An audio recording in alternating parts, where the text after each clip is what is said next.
What does it take to become unstoppable, to rise from nothing and carve your name into history? For Cristiano Ronaldo, it wasn't just talent, it was hunger, it was heartbreak, it was sacrifice. From a small island no one knew, to the biggest stadiums on earth. This isn't just a story about football, it's about the relentless fight for greatness and the cost that comes with it. When people see me now, the stadiums, the records, the trophies, they think it was always like this. But it wasn't. I was born in Madeira, not the glamorous resorts, the narrow streets, the tiny houses, the places tourists never see. We had so little, but somehow we had everything we needed. Family, dreams, and a ball. As a boy, my happiest moments were kicking a ragged ball around dusty streets barefoot.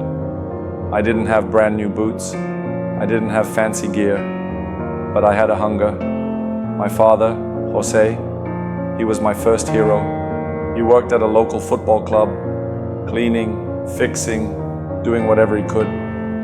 At night, he would come home smelling like grass and sweat, exhausted, but still smiling when he saw me practicing tricks with a ball. He always said, "Cristiano, you're different. You can do something special." I believed him, maybe because I had to. When I was 12, I got a chance to join Sporting CP in Lisbon. It meant leaving everything, my island, my family, my friends.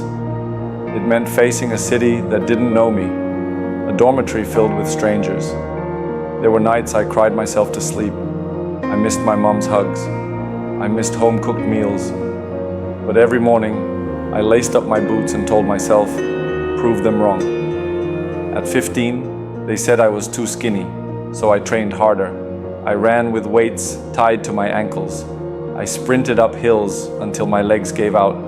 I didn't care if it hurt. Pain was part of the dream. When I was 17, my father's health worsened. Alcohol was killing him, and I was helpless. He didn't get to see me make my professional debut. He didn't get to see me lift trophies or hear the roar of 80,000 fans chanting my name.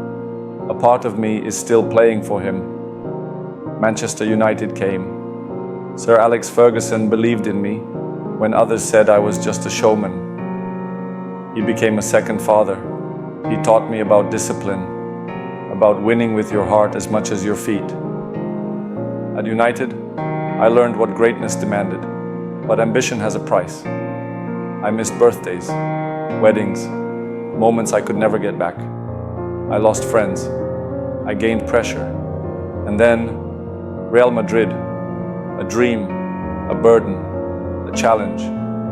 They called me the most expensive player in the world. Some loved me, some hated me.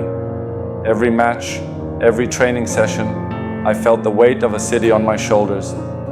In the lonely nights after the matches, it wasn't the goals I thought about. It was my father and how proud he'd be. It was my mother who gave everything so I could chase a dream. People thought the Ballon d'Ors, the fame, the money would be enough. But for me, it's not about shining. It's about never letting down the boy who believed and the man who sacrificed everything. With Portugal, it was different. I wore the shirt not for fame, but for honor. Euro 2016, winning that for my country, it wasn't about me. It was about a boy from Madeira proving that no dream is too big and no boy is too small. Even now, after all these years, every time I score, every time I step onto the field, I remember the barefoot boy chasing a ball down a narrow alley.